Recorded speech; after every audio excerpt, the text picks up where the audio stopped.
Olá pessoal, vamos então a mais um quadro Pasto é Lavoura. E hoje especificamente nós não vamos falar de pasto, mas vamos falar de outra lavoura, BRS Capiaçu.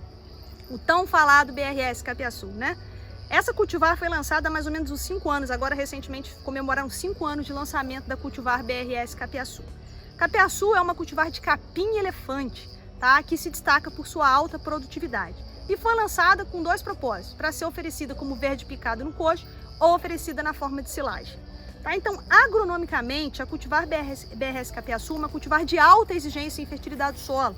Portanto, se você tem a intenção de fazer uma capineira, uma lavoura de capiaçu, é muito importante que você se atente às necessidades nutricionais dessa planta. Então, é uma planta que a gente vai precisar elevar a saturação por base para em torno de 50%, porque é uma planta que não suporta alumínio tóxico no solo, tem alta exigência em teores de cálcio e magnésio e tem uma exigência alta também em potássio. Tá? Muitas das vezes a gente negligencia o potássio nos nossos sistemas de produção.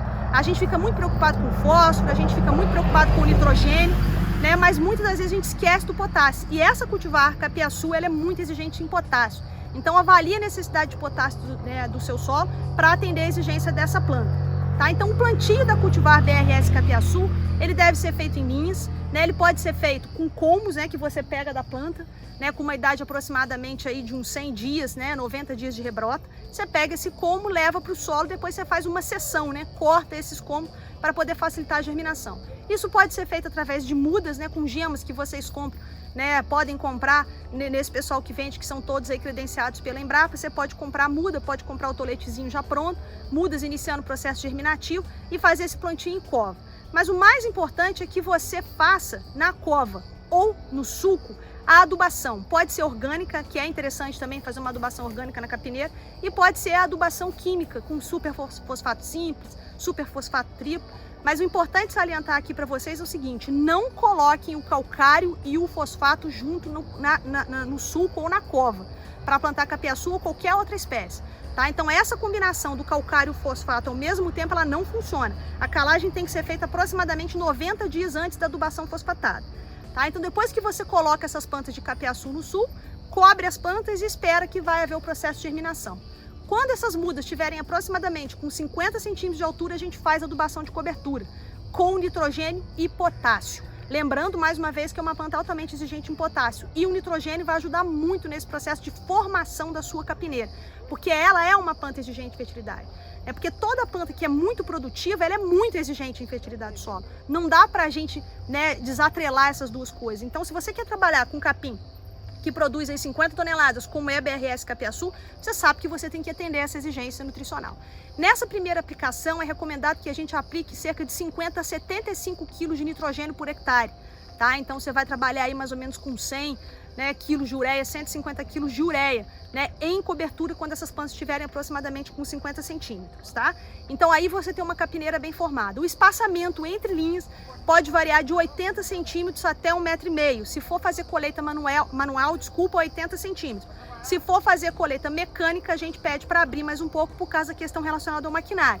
Lembrando que com o passar do tempo, ela tem a tendência de ocupar as ruas por causa do perfilhamento. Tá? Então talvez a gente tenha uma certa dificuldade de colheita, mas isso a gente resolve com esse espaçamento de mais ou menos aí entre 1,20 m e 1,5 m. Agora, morfologicamente, BRS Capiaçu apresenta algumas características que são diferentes das outras cultivares de capim-elefante. A primeira coisa que o capiaçu não tem quando a gente compara com as outras cultivares é justamente o jossal, né? Que é essa pilosidade, esses pelos que as outras cultivares têm, principalmente aquelas do grupo Merck, Camerun, né? Que são plantas que têm muita pilosidade, têm muito jossal. Então o capiaçu não apresenta essa pilosidade acentuada. Tá? Então ele tem uma pilosidade bem menor e muito discreta. Além disso, as folhas do capiaçu são sempre mais largas, com uma nervura central bastante acentuada, que faz com que a gente consiga identificar essa planta. E ele também não tem aquela ponta da touceira na forma de leque, como a gente encontra, por exemplo, nas cultivares Camerun. Tá? Então, morfologicamente, é assim que a gente identifica a cultivar BRS Capiaçu. Uma outra vantagem dela é que ela tem um bom perfilhamento basilar. A maioria dos perfis eles saem da base. Outras cultivares de capim-elefante trazem para a gente um perfilhamento aéreo, né? Que aquelas gemas acabam brotando aqueles outros perfis, que isso é muito complicado para manejo. Tá? Então é mais difícil a gente manejar quando tem perfilhamento aéreo. Então, BRS Capiaçu tem pouco perfilhamento aéreo. Isso também é uma excelente vantagem dessa forrageira. Se a gente for colher capiaçu para ser oferecido no coxo, vamos colher aproximadamente aí com 90 dias de rebrota. Se a gente for colher, né, para ser fornecido como silagem, aproximadamente aí com 110 dias de rebrota. No coxo, dá até para a gente puxar isso um pouquinho, colher aí com 60 dias, 70 dias, tá, pessoal? Então era isso, queria que vocês conhecessem um outro tipo de lavoura, capineira de BRS Capiaçu. Até a próxima, pessoal!